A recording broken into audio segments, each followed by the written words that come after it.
mata dureen teenya taarraan tanaa xiqqashoo jechuun adda maalii fi dubartoota irratti xiyyeeffatti. Dubartiin eenyu? Dubartiin haadha tasi deeyisee. Dubartiin eenyu? Dubartiin obboleettiidha tasii wajjin dhalattee. Dubartiin eenyu? Dubartiin haadha warraati tabultii tandeessii bareechitu. Dubartiin eenyu? Dubartiin hawaasa tan hawaasa jaartu. So yeroo hedduu namni waan dubartii irratti yaada adda addaa kennata. Dubartii irratti yaada adda addaa kennachuu jechuun maal jechuudha? Takka obboleettii teetii irratti yaada addaa kennachaa jirta yookaan haadha teetii irratti akkasumatti haadha warra keetii irratti yaada addaa kennachaa jirta jechuudha. Dubartii jechuun akkuma dhiirtii uumamtetti dubartiinis uumama rabbiiti. Uumamni kun lamaanuu akka waliin jiraatan, uumamni kun lamaanuu akka waliin jiraatanii jiruu walii bareechaniif rabbiin guddaan uume. Haa ta'u malee nam tokko dubartiin akkanaa dubartiin akkasii je'eet ilaalcha adda addaa qaba. Ilaalchi kuni ani akka xiyyaa fi akka amantaatiyyatti ilaalcha dogoggoraati je'eetiin yaada. Maaliifi dubartiin akkuma reefuun tana jenne dubartiin eenyu? Haadha teeti, obboleettii teeti, haadha warra keetiiti akkasumatti hawaasa keeti. So hawaasni dubartiidhaaf bakka guddoo qabu, hawaasni dubartiidhaaf kabajaa qabu, hawaasni dubartii barsiisuu irratti xiyyeeffatu, hawaasni dubartummaan alatti hawaasni biraa bakka takka illee dhaquu akka hin dandeenye yoon fi amanneen alatti dubartii kophatti dhiisnee kophaa dhiirti qofti yoo ceete akkasumatti dubartiinis dhiira dhiistee kophaa yoo ceete hawaasa kara tokkoon lamshaawaa tahaa jechuudha. So dubartiin tunigaa akkuma uumatti barachuu qabdi, akkuma uumatti isiinis hoggansaaf qophaa'uu qabdi. Maaliifi dubartii jechuun by the way I don't know waan dubartii taateef dubartiidhaa fi carraa guddoo kennite naan hin jedhin malee dubartiin tuni hawaasa kana guddina isaa hawaasa kana jijjiirama isaatiif akka hawaasni tokko jijjiiramu yoo kan feetan taate dubartii jijjiiruu qabdanidha. Akka manni kan kee jijjiiramu yoo kan barbaadu taate hawaasa kan kee guddaa maaliifi haadha tanteetitu si kunuunse, okay? Obboleettiin tantee deemteeti mana biraa kunuunsiti.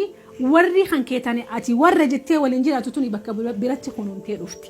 So namni tokko yoonni fi ilillii qabaate ilillii isaa tana tajaajilee kunuunsee maaliifi dubartii jechuun waan hunda bakka hunda jirti. Namaatii waliin daleedu haadha mana kan keessi wajjin jaartu haadha tantee tansii kana jaare. So dubartiin bakka hunda jirti, roolii hunda taphatti. Dubartii tana barsiisuun, dubartii kabajuun, dubartii sadarkaa guddoo kennuufin hawaasni kabajaa qabu dura maaliin beeytanii hawaasa dubartii isaa kabaju. Hawaasa dubartii isaatiif bakka kennu. Hawaasa marii isaa keessatti, lola isaa keessatti, tola isaa keessatti, dada isaa keessatti, gadda isaa keessatti dubartiin keessa jirtu. So akkamiin nuti hawaasni kun nu kunuunsaa jira? Akkamiin dubartii ilaalaa jira? Akkamiin warri keenya nu barsiisaa jira? Kun hundinuu qabxii hundi keenya mana manatti tokkotti itti yaaduu qabnu, irratti dalaguu qabnu. Of course dubartiinis akka ati bakka guddoo qabdu, akka ati hawaasa kana siitu jaara akka taate ni beektaa?